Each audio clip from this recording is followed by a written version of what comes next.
Chapter की शुरुआत में प्रेसिडेंट ज़ाओ कहते हैं small chrysanthemum skin care products. Doctor Q हंसने लगते हैं। डॉक्टर क्यू मिस्टर जान की रिपोर्ट के लिए इम्पोर्टेंट पॉइंट्स लिखते हैं।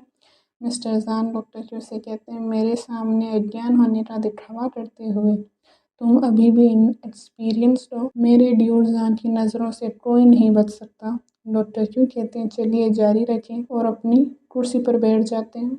प्रेसिडेंट ज़ाओ कहते हैं डॉक्टर रिजल्ट कैसा है। डॉक्टर क्यू कहते हैं टेस्ट के अनुसार मिस्टर जान को स्मार्ट ब्रेन डिसऑर्डर सिंड्रोम है। जैसा कि तुम प्रीवियस रिपोर्ट से देख सकते हो, इसी भारी फोर्स के इम्पैक्ट से उसकी मेमोरी में कुछ कन्फ्यूजन पैदा हो रहे हैं और उसके बिहेवियर में चेंजेस आ रहे हैं। प्रेसिडेंट ज़ाओ मिस्टर जान की टेस्ट रिपोर्ट देखते हैं। उसमें लिखा था कि ऑर्डिनरी मेमोरीज बड़ी परेशानी नहीं है। मेमोरीज का केवल एक स्मॉल पार्ट रिप्लेस हुआ है और रियल वर्ल्ड के रिलेशन में विचलन पैदा हुआ है। डॉक्टर क्यू कहते हैं क्या तुम जानते हो उसका स्मार्ट ब्रेन लास्ट मिनट पर क्या दिखा रहा था। प्रेसिडेंट ज़ाओ कहते हैं यह शायद ओवर बियरिंग प्रेसिडेंट की एक्सपेंसिव और लवली वाइफ होगी।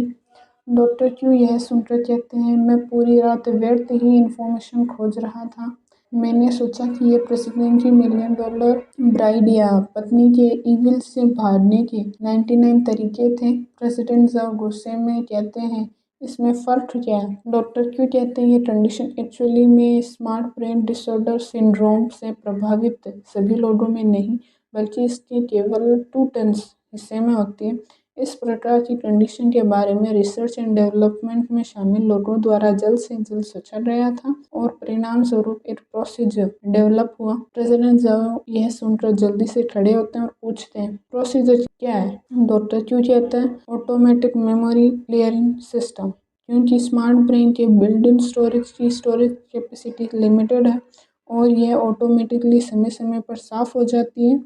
डिसऑर्डर पैदा करने वाली इंफॉर्मेशन के क्लियर हो जाने के बाद लियोर जान नॉर्मल कंडीशन में वापस आ जाएंगे। डॉक्टर क्यू प्रेसिडेंट ज़ाओ से कहते हैं पर इसमें कितना समय लगेगा यह अभी भी अनसर्टेन है। प्लीज कुछ और दिन सहन करो। प्रेसिडेंट ज़ाओ कहते हैं तो तभी मिस्टर जान प्रेसिडेंट ज़ाओ को अपनी ओर पुल करते हैं और कहते हैं मेरे सामने इतनी देर तक दूसरे आदमी से बातें करना। मिस्टर जान कहते हैं बेबी मेरे पेशेंस को इतना इजीली चैलेंज मत करो। प्रेसिडेंट ज़ाओ गुस्से में कहते हैं मैं इसे एक दिन के लिए भी सहन नहीं कर सकता। डॉक्टर क्यू कहते हैं मैं तुम्हें एक प्रिस्क्रिप्शन देता हूँ। प्रेसिडेंट ज़ाओ की वॉच में नोटिफिकेशन आता है। प्रेसिडेंट ज़ाओ पूछते हैं ये क्या है। डॉक्टर क्यू कहते हैं यह एक कंप्रेस्ड वीडियो है। यह तुम्हारे हस्बैंड जैसी इलनेस से पीड़ित पर्सन की वीडियो रिकॉर्डिंग है जिसे मेरे टीचर ने कलेक्ट किया है। इसे देखने से तुम्हें समहाउ कंफर्ट मिलेगा।